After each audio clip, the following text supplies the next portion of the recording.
Hello, hello. Welcome, everyone.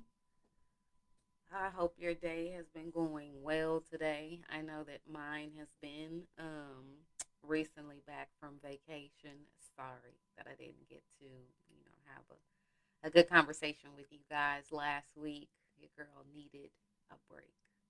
I needed a vacation. Well, actually, I had already had it scheduled.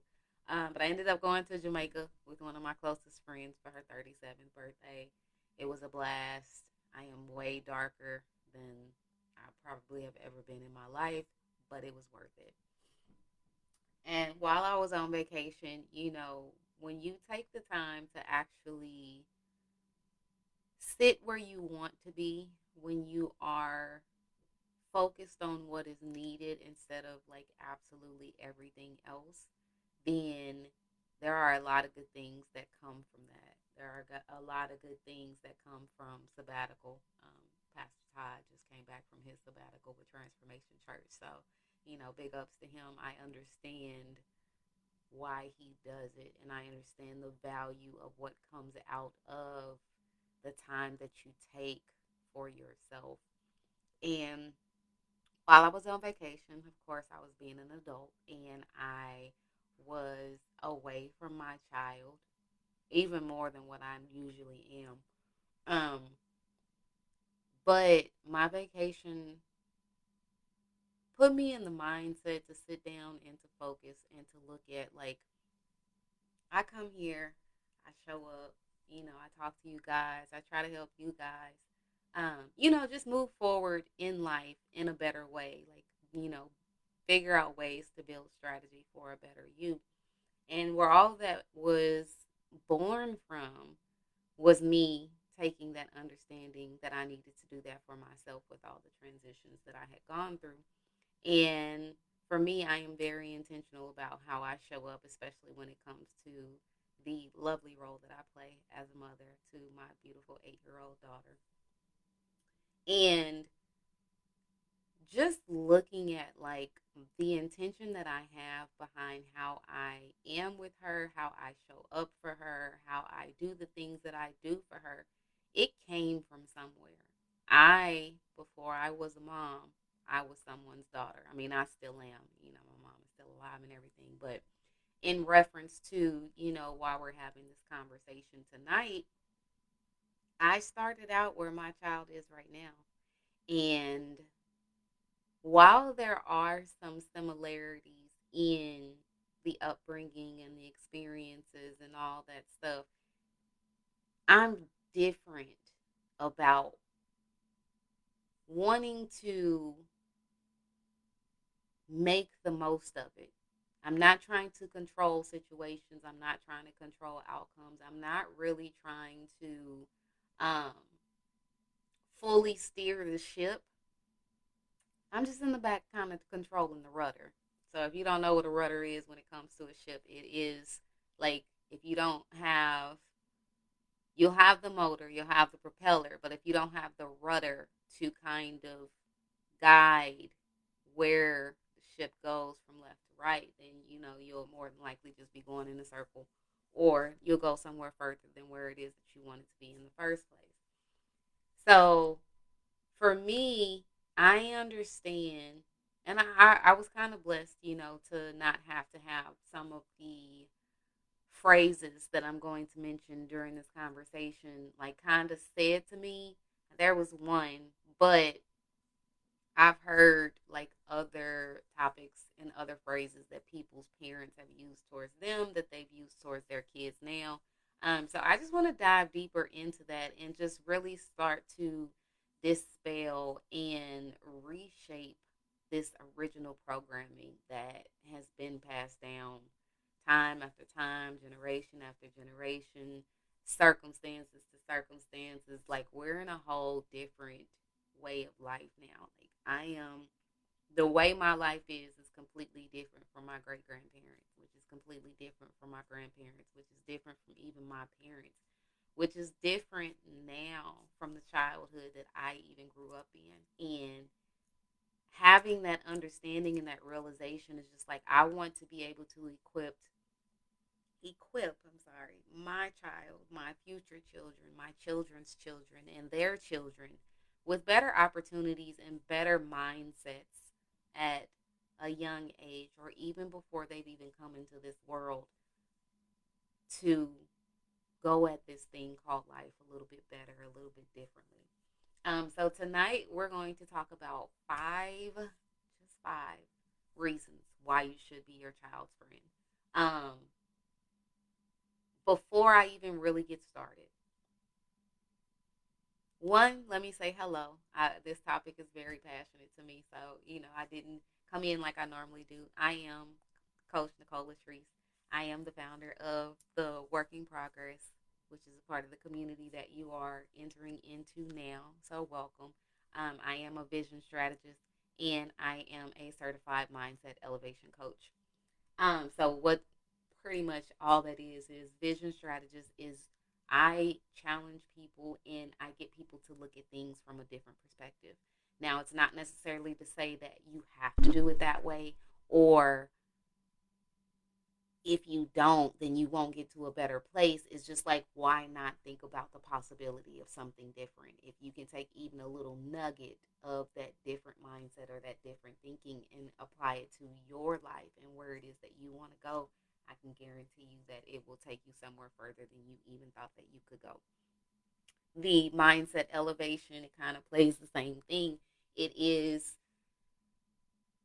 we have so many gifts that are given to us. We have the gift of thought, we have the gift of foresight, we have the gift of vision, we have the gift of communication. Like, we have all of these things that have been given and bestowed upon us. Why not put yourself in a place to where you think higher, where you think more, where you think better, and you actually go out and try to achieve that. Like, I don't know about you, but that is like one of my number one goals in life. So if you are joining me, please say hello. Don't be shy. Like, this is community. There are no wrong answers. There's no misinformation. We just have a conversation that is fueled by intention of the topic, and we see where it takes us. So as I mentioned, tonight our conversation is going to be about five reasons why you should be your child's friend. Um, Growing up, I would probably say that the majority of you have heard various phrases that look because I'm trying to figure out exactly how I want to say it. Various phrases as to why that spoke to your parents not being your friends. It's just like, oh, I'm just here to take care of you. I'm not your friend. Or um, I'm not one of your little friends that you just gonna do X, Y, and Z with, or X, Y, and Z to. Or I'm your parent. I'm not supposed to be your friend. Maybe you have a couple of them. This girl, sorry, my daughter called me. Maybe you have a couple on your own that, maybe you heard as a child. If you did, if you have any phrases that spoke to your parent not being your friend, drop them in the comments or the chat below and let me know, because I'm coming from this from my perspective, but I want you to also participate so that way we can really make this conversation what it needs to be and as impactful as it should be to you. Um, so yeah, like I said, I am very fortunate that the only one of those phrases that I've ever heard my mom say was, "Well, I'm not here to be your friend." And now that I am a mom, like, I challenge that. Why are you, as my parent, not here to also be my friend? There is varying degrees of friendship. I am not saying that, you know, being a parent and being your child's friend, that you just completely absolve them from their mistakes or learning opportunities or anything like that. But there is tremendous benefit in being your child's friend. And I first want you to listen to this conversation with an open mind, with the insight that I am trying to provide, and add it to your own process. That's how you know when something is going to work for you or if it doesn't. But there's nothing wrong with opening yourself up to information or different perspectives. Like I said, it's only five that I'm going to talk about. I know that there are way more. And if I sat down and let my brain just really do what it does, then it would probably be 1,000 of them. But, I don't want to take up too much of your time this evening. So, and they're in no particular order as well. So the first one is we have influence over our children's vision. That is one of the reasons why I feel it is important for you to be your child's friend. Where there is no vision, the people perish. That includes children as well. Like if you don't equip your child from the standpoint of being a friend to see what their vision for life is, to see what their vision for life should be, to see where their vision should and can truly take them, then you are doing your child a disservice by not being their friend in this aspect. Because our vision is what ultimately shapes who we are.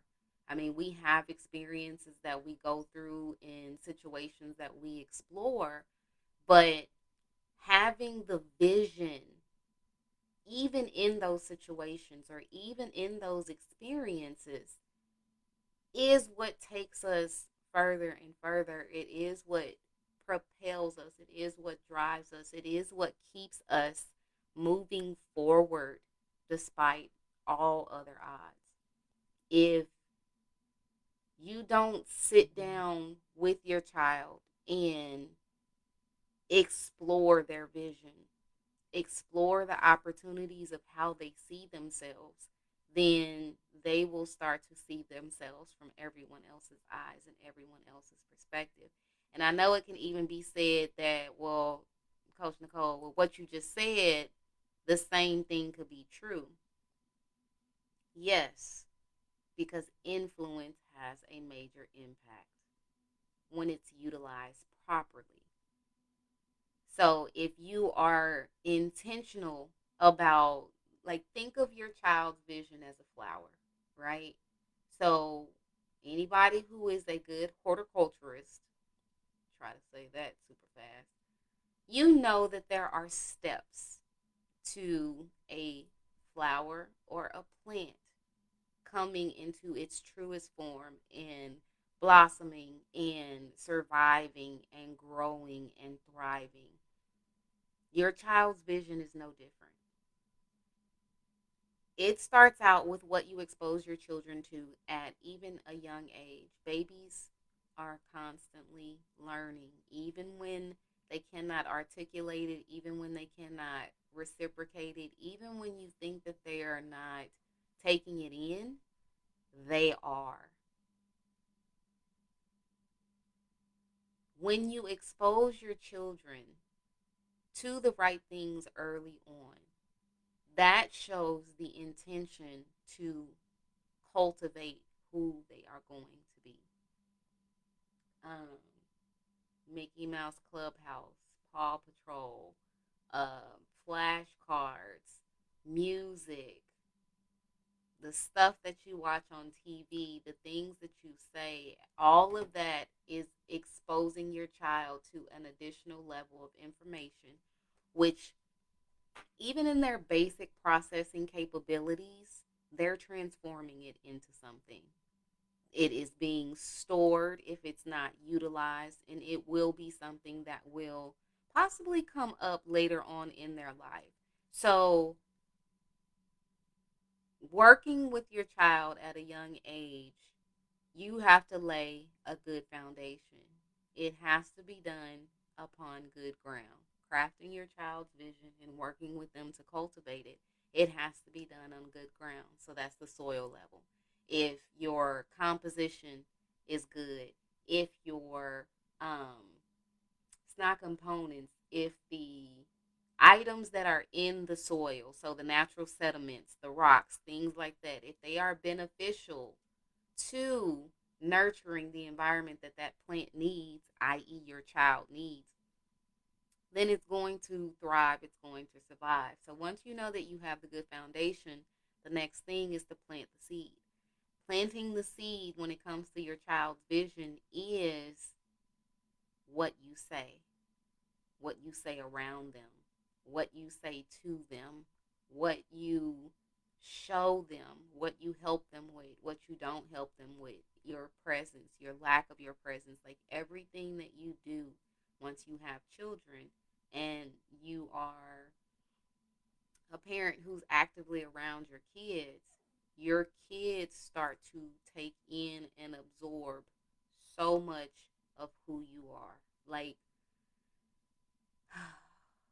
the mannerisms, the dialect, all of that. If you don't like how your child talks, then you need to go back and look at, well, how did you talk when your child was younger? Because I can guarantee if you take the time and you're open to it, if you go back and look at the history, you will figure out why your child talks as recklessly as they do, or where they come up with like sayings that you don't think that you've ever heard before, but either you or your significant other or someone who is around them has said those types of things. Someone has planted that seed for your child to store that in their good foundation. So after you plant the seed, of course you have to nurture it. You have to give it food. You have to give it water. And I'm not talking about like, yes, this conversation is going between plants and your children. And while it's a basic understanding of, okay, well, if she says to feed it, then that's food. I'm not just talking about like edible food. I am talking about the nourishment that you give to your children. As a parent, especially for me, like my primary intention is to make sure that I am nourishing and fulfilling my child to the best of my ability in what she needs in each of her moments. Um, Kids are forever growing. Their vision is forever changing. Like if I, talk about it from the standpoint of just my daughter's favorite color. Her favorite color has evolved. I don't even know how many times. It used to be pink when she was little. It was purple at one point. It was silver. It was rainbow. Rainbow ain't even a color. But who am I to tell my child, your favorite color can't be rainbow? All of that feeds into her vision. And her vision right now is creativity because she likes to do fashion. So I can see her wheels turning when she talks about the things that she likes and what her favorites are and how she's viewing um like the people that she looks up to for the things that she wants to learn. Like I may not be a fashion designer, but I'm a businesswoman. I have creative businesses that I am active in showing her what they look like, and that helps to work on her vision. That is a moment for us to be together collectively as friends to work on a common interest. She likes fashion. I do candles. I bake. But it's still two creative forces coming together to actually create and take something from just a simple idea to a vision to an actual reality. So, first one, we have influence over our children's vision. It is important to be active in cultivating your child's vision. If you don't know what your child's vision is, sit down, talk to them, ask them what they like. And then once you ask them what they like and they give you an answer, have another question. Go deeper because they're open to telling you as long as you're willing to listen. So the second one is we are the first example of the supportive roles that people play in our children's lives. Like, yes, as a parent, you should want to support your child. That support sometimes comes with, I don't want to say limitations. I don't want to say restrictions. Hmm,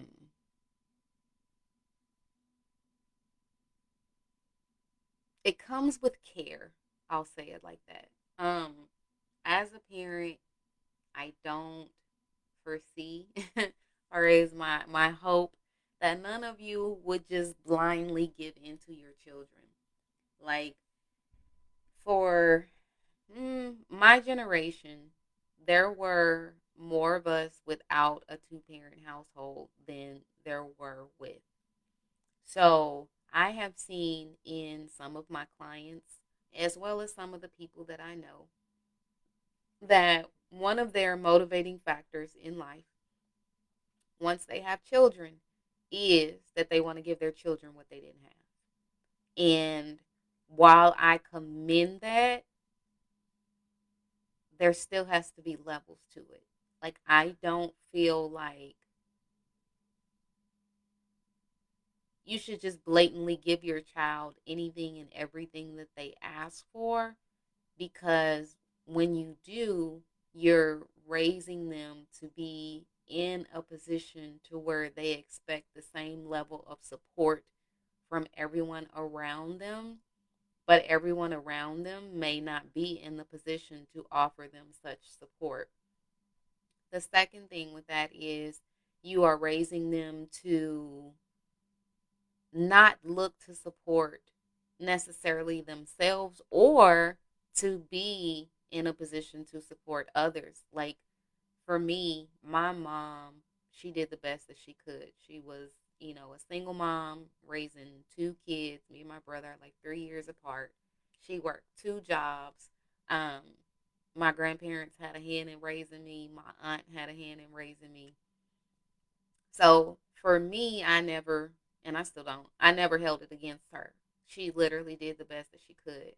Now, me being a mom, I want different from my child. I am somewhat in the same position, mm, well, kind of being a single parent. But I will say one of the differences between my upbringing and my daughter's upbringing now is I and her father are both active in her life.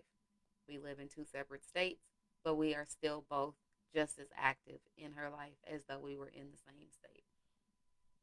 So that's already one difference that I'm intentional about showing her. Like, no matter what the situation is, because situations are going to come, they're going to go, changes, anything that can happen will happen. That's Murphy's Law, not mine. But with that in mind, knowing that things can happen, you can still be intentional about the supportive role that you play in your children's lives, as well as the supportive role that they feel like they have in their lives. Like, one thing I want to challenge you guys as a parent to never do is never feel like, one, you know your child, because your children are ever evolving. Like, what they're going to need moment over moment is going to be different. What they're going to need from one child to the next is going to be different. Like for me, I'm not done having children. I at least want to have one more naturally of myself. And my daughter is 8. So it's like going from what is really like 7, 8 years ago of active like infant parenting with her to now where she is, and then throwing another infant into the mix, like I don't even know how many years later. It's just like there will be challenges, there will be different levels of support that my children will need. And I mean, even if I meet someone who has kids, and the love I have for them can extend to their children, which is another, thing that I am open to, there's still different levels of support that each child is going to need. Where my daughter is now at 8 versus where she's going to be at 16, there is going to be a different level of support that she is going to need.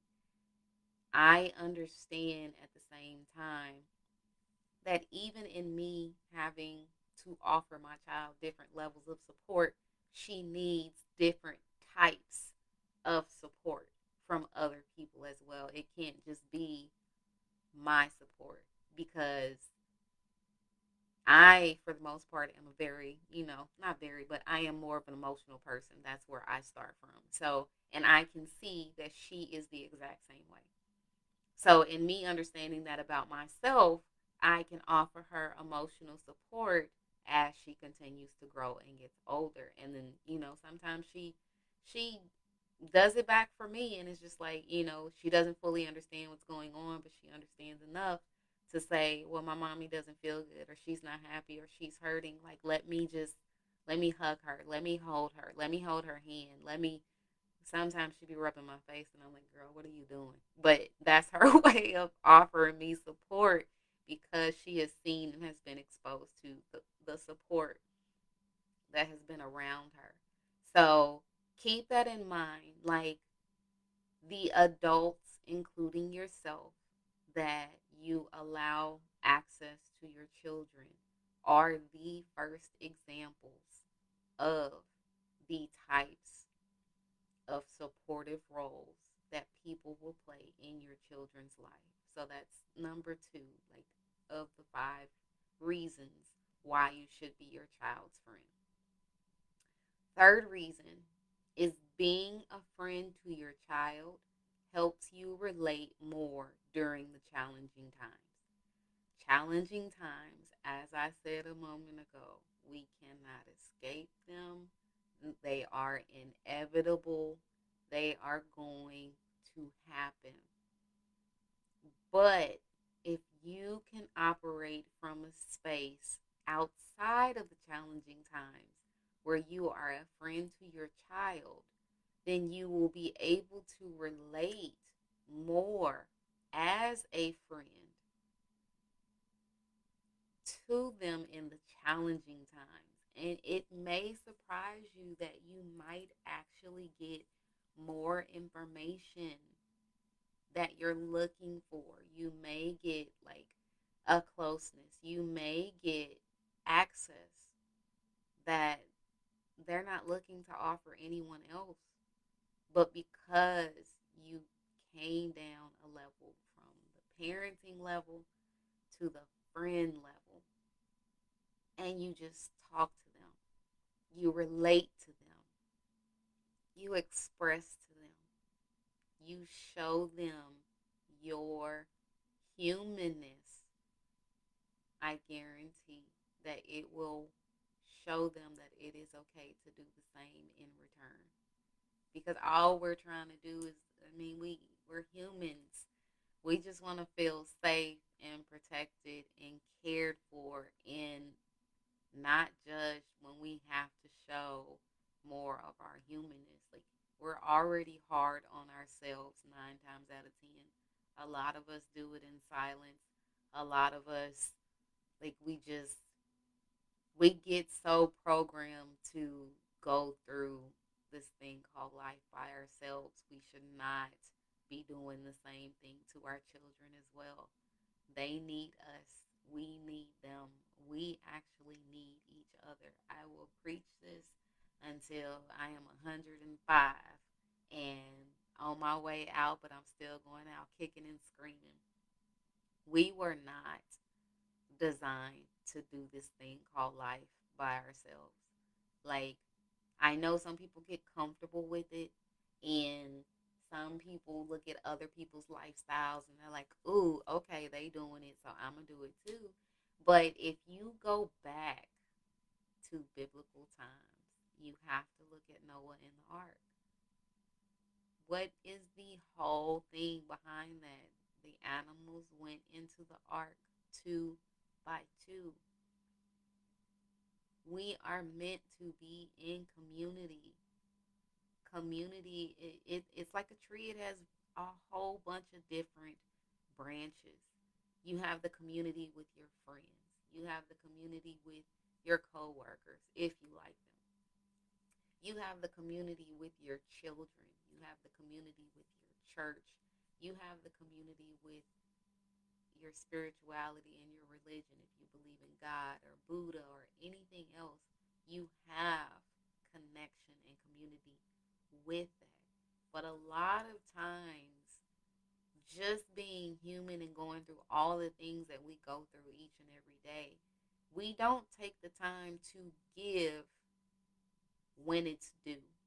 Like for me, life don't look nothing like what I expected it to at this point.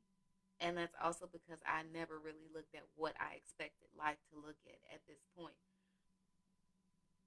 or to look like at this point. But I know that there are probably like some significant things that no, were not ever in or would have been in the plan. But when it comes to my position as a mom and this role of motherhood that I play, I look at it differently because of the losses that I have experienced in bearing children or getting pregnant before. Like I've said this and I mentioned it, in a couple different videos now. But my first experience with pregnancy was not the best one.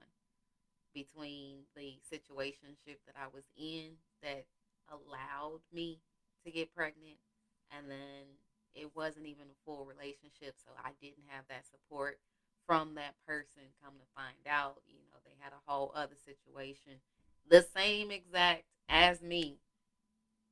And with my first child, I lost my first child, and it's not like it was a miscarriage. It was an actual stillborn. A stillborn is when your child, like you have to literally birth your child, and your child dies. Like it took a super super long time for me to be able to come back from that. And there is a portion of me that, while I am healed by his presence in my life, him, you still carry some of it with you. You still carry a bit of the loss with you. It's just not as difficult. Okay, so that's a stillborn. I've had two miscarriages, like two. I have my beautiful daughter that I have now, and all of that, plus my history of growing, like my upbringing, all of that plays a factor as to why I am 1000% intentional about how I show up for my child and to my child and how I relate to her. I want to be able to be a vessel and an opportunity for us to have a better relationship.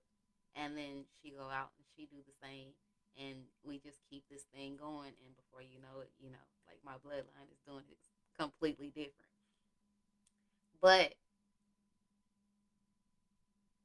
all of that, like there have been like challenging times with my child, but my intention and my desire to relate to her is what really helps me to be able to navigate beyond those challenges. Now, I'm not going to lie, the summer got the best of me because it was just like I really wasn't expecting it. It was a whole lot. It was thing after thing after thing after thing. But I think sometimes you have to have that complete breakdown to have a full breakthrough, because now we both, me and my child, me and my daughter, we both understand each other. We both understand our relationship, and we both are intentional about making sure like we're giving the best to the other as much as we can. And I pray every day, like right now, that the Lord continue to prepare me for her to be able to move here with me, and us just really start and continue on this amazing life that we have together. Like, I want to relate to my child. So that's the third one. Being your child's friend helps you to relate more during your challenging times. So number four, it being your child's friend, it helps to grow and reinforce the bond as you continue to grow and changes come. This whole conversation has really been about from looking at things from your child's standpoint. You know your child is growing. Like you can see that every day. You can see that with every age. But what about you? You are an adult raising a child. You have your own life, your own experiences, your own challenges, your own hopes, your own dreams, your own desires, your own thoughts. Like, come on, keep filling it in, whatever your own is. And if you can't think of one, then maybe that is an area where you really need to sit in it and uncover what your own is. Because I mean, especially me, like as a mom, I don't try to, but it's like when it's very easy when other things are going awry or when they become too much, you start to shift your focus on, I don't want to say what's easier, but you shift your focus to what is working better. And for us as moms, especially for myself, I knew, and I still believe it, but I'm just talking about like the evolution. I knew that I was a good mom because I put her first. And when I say that, it is like in the beginning. So, making sure she had a routine established. That routine just wasn't for her. It was for all of us. It was to make sure, okay, like this is concentrated time for her to be taken care of. This is concentrated time for her to be played with. This is concentrated time to see what she needs in this moment. And then outside of that, it's just like, oh, okay, well, I know, like as I did it more, I know that in me doing this gives me more time to just like, kind of just be, not be anything in particular, not be a mom, not be a wife, but just be. But at the same time, I wasn't focusing on being me. It's just like everything was so much greater than me, and it was because I made it that way. I did not take the time to realize or acknowledge that I was growing, that I was changing, that there were um, variables that were being presented and added into my equation of life that were literally changing the woman that I was. But it's hard to see that when, I mean, you don't really take the time to see yourself as a woman, or you don't take the time to see yourself as Nicole, or you don't take the time to see yourself as happy, or you don't take the time to see yourself as loved. Like, in me dedicating so much of myself to my child because everything else was like going awry, I had the bond with my child, right? She knew who I was. I wake her up in the morning. She's laughing. I'm breastfeeding. She's looking at me like I am there with her. But I didn't know how to be there for myself. And right now, like I said, my daughter's 8. Right now, I can be as transparent as possible and let you know that for me is still somewhat of a struggle. But the thing that makes me happy in that struggle is I've been put in a position. It is not a position that I would have chosen for myself, but I have been put in a position to where now I don't have a choice. I am here by myself. Like, I have relocated back to my hometown of Tulsa, Oklahoma.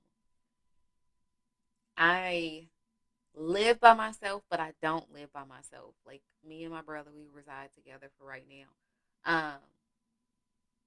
but he's a grown man. I don't have to do anything for him. I don't have to give him anything. Like, no, he's just another person that resides in my house right now. So that's the first thing. The second thing is I don't hardly talk to anybody. And it's not like I'm not trying to talk to people. It's just like right now, like, God is like, hey, no, it's okay. Like, I know you are used to being and going and interacting with a lot of people. And it's not a lot of random people.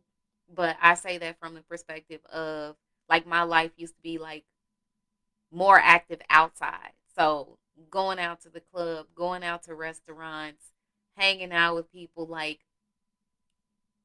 and there's a part of me that still like misses that from time to time. But I understand that I have to refine that, and that's where I am. Like, I have to, like I said, grow and reinforce the bond that I have with me, with the changes that have come.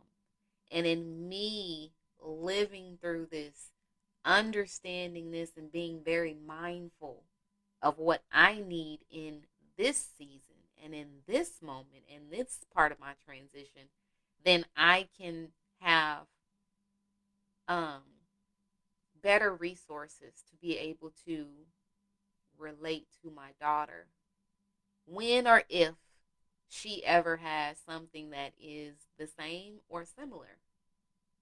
Because at the end of the day, like 30 ENT, I'm all I got. And that's this necklace, it reminds me of that all the time. And there's nothing wrong with like all the bonds that I had previously. Like they're still around, they're still there. Like if I need to talk to any of them, I can. But I'm used to doing everything and being present and available and accounted for everyone else. That now it's my time. And I'm okay with that because this moment is not just for me, it's for Layla, it's for her children and their children, so that my bloodline, we can do it differently. I told y'all I'm serious about that. And it don't take a lot to do it differently. You just have to be intentional, you have to be open, and you have to want to. And I'm all of those things. Let's get it. So the fifth and final one that I have for you tonight, and like I said, if there are any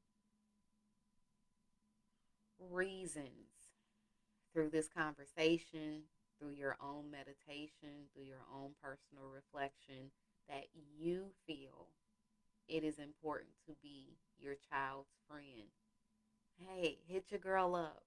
Put it in the comments of this video, whether you watching it today when I'm shooting it, which is September the 29th of 22, or if it's March the 15th of 2025. It don't matter when you're watching it. Put it in there because times do and will change. So the fifth and final thing is when you become more of a friend to your child, it will also teach you how to be a better friend and more compassionate with yourself. Because if you look at it from this standpoint, kids are going to be kids, right? Do you agree? Okay. So, with the understanding, the basic understanding that kids are going to be kids, kids don't always have the cognitive or emotional ability to fully know what they're doing. Sometimes you, as an adult, do not have the cognitive or emotional ability to always know what you're doing. Like, living life is a constant muscle that you have to work out. You have to work at. You have to make it what you want it to be. Like, you can't have a gut and just be like, oh, okay, I'm not going to do anything, but now I have abs. It doesn't work that way. You have to work. You have to be disciplined. You have to be diligent. You have to be mindful. You have to really commit to better. So if you can be more of a better friend to your children, then why not do it from that standpoint of I am going to be a better friend to my child as a means to learn how to be more compassionate and a better friend to myself. I said just a minute ago, me focusing on myself, looking at myself, putting myself first, like all of that stuff, that is something that I am going to have to work at because I don't know it. I have never, ever really done it before in my whole entire life. I am being all the way honest. I did not start to look at myself for who I am, not what I offer, not what I bring, not what I give, none of that, none of the external stuff. I did not start to look at myself internally until about 2 years ago.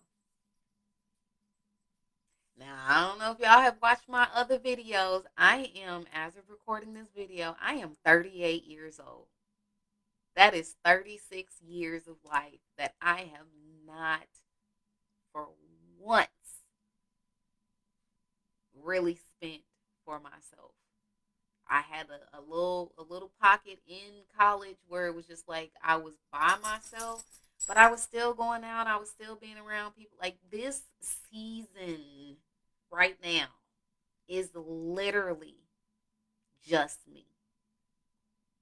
And I am appreciative of it because I do need to have more grace, more compassion for myself.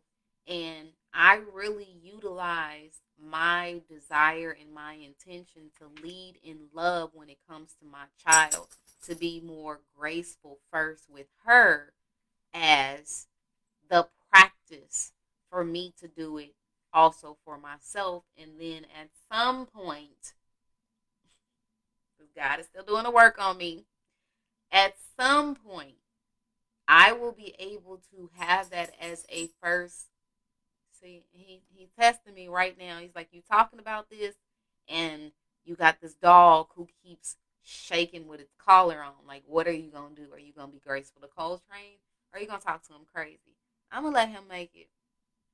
But at some point, my next evolution with being a better friend and being more compassionate, starting with my daughter, then to myself, it will transfer on to other people, and that will be my first response instead of a late reaction. And I'm actually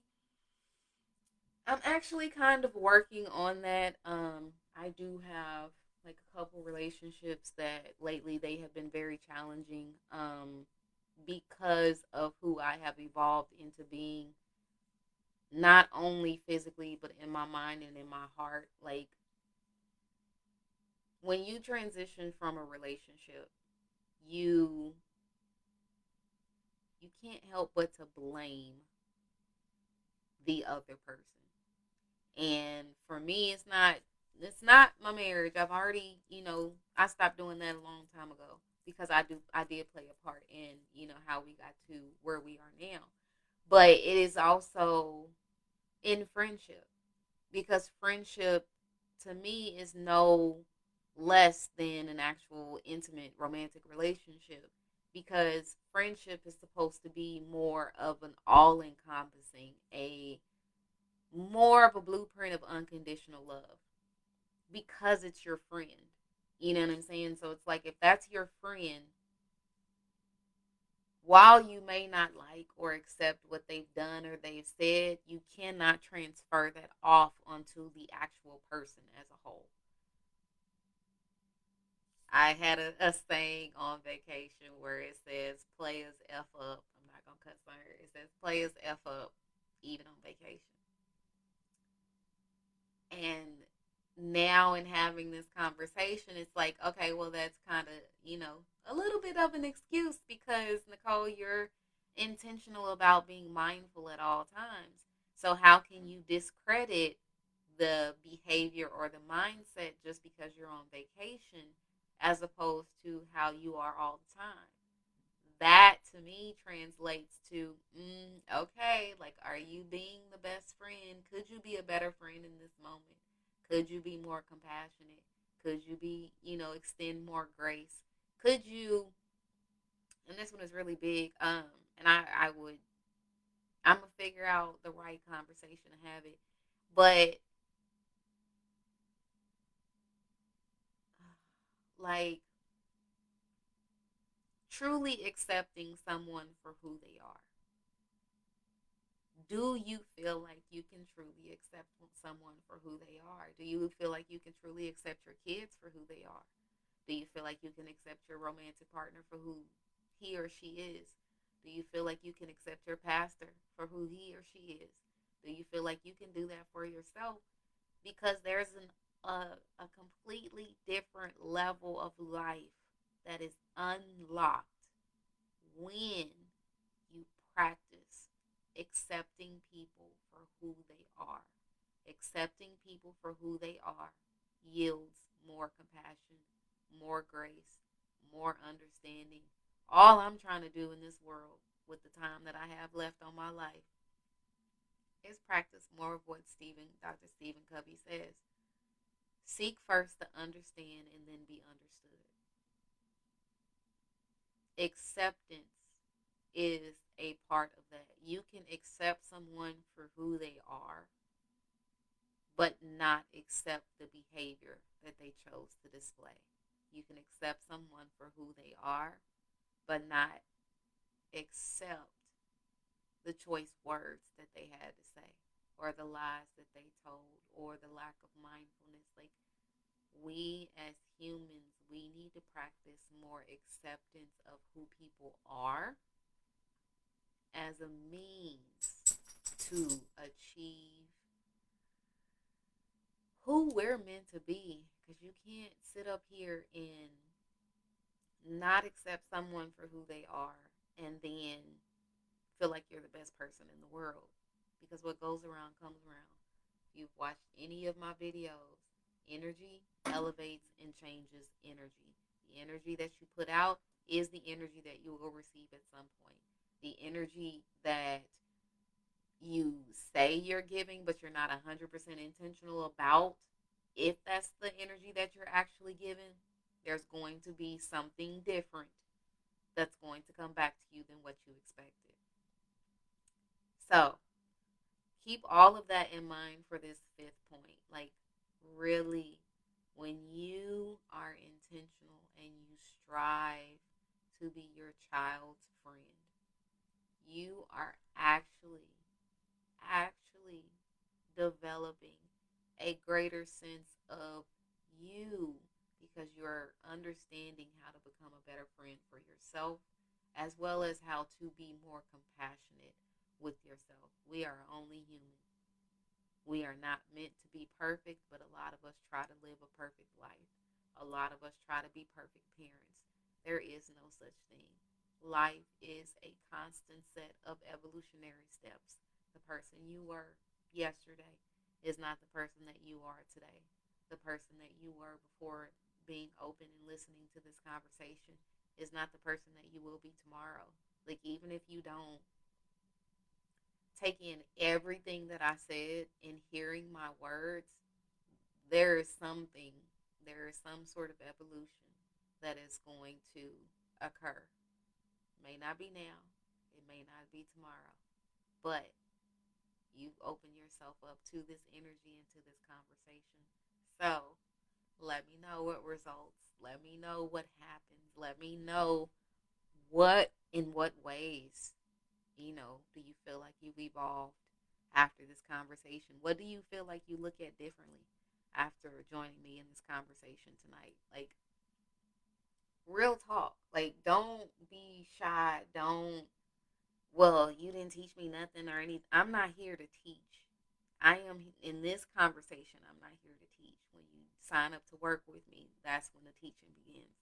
Um, but I am just here because in what I have gone through in life, I do really feel like it is beneficial and it can help to impact other people's lives and the lives of their children.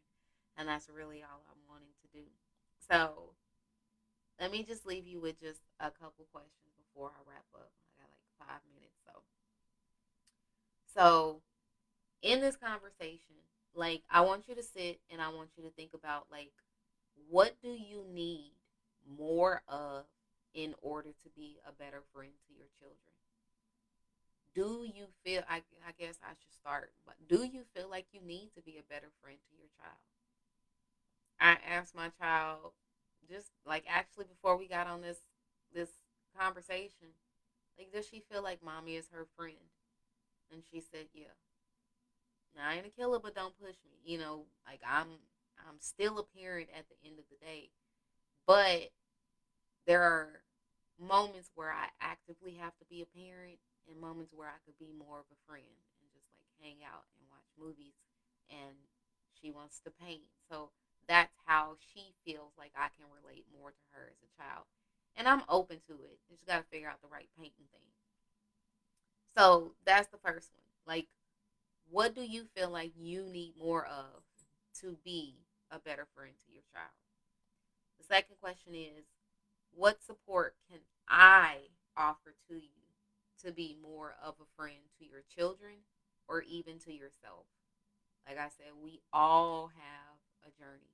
We all have somewhere that we're coming from when it comes to these things. If I can help, I would love to. And then the last question is like, how can I help you? Because I am a vision strategist. How can I help you to better understand the impact or the influence that you actually have over your child's vision?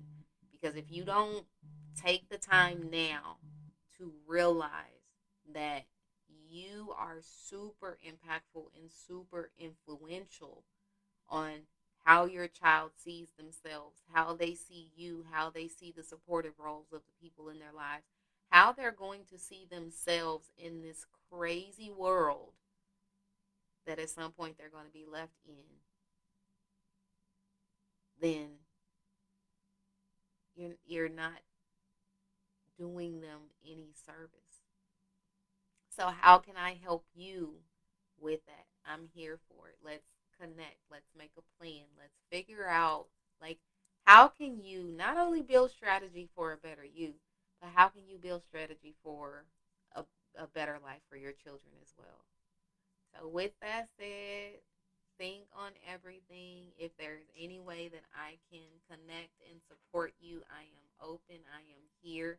If there are any challenges that you are experiencing, you can feel free to send me a private message either through the group. You can find me as Nicole Wright on Facebook. I'm on Instagram as well. Reach out to your girl, and I'll reach back out to you. I hope each and every one of you have a good rest of the week. Tomorrow is Friday. I hope you have a good weekend. And until our amazing conversation next week, I just want to say I love y'all and I wish you all the best. Y'all have a good evening.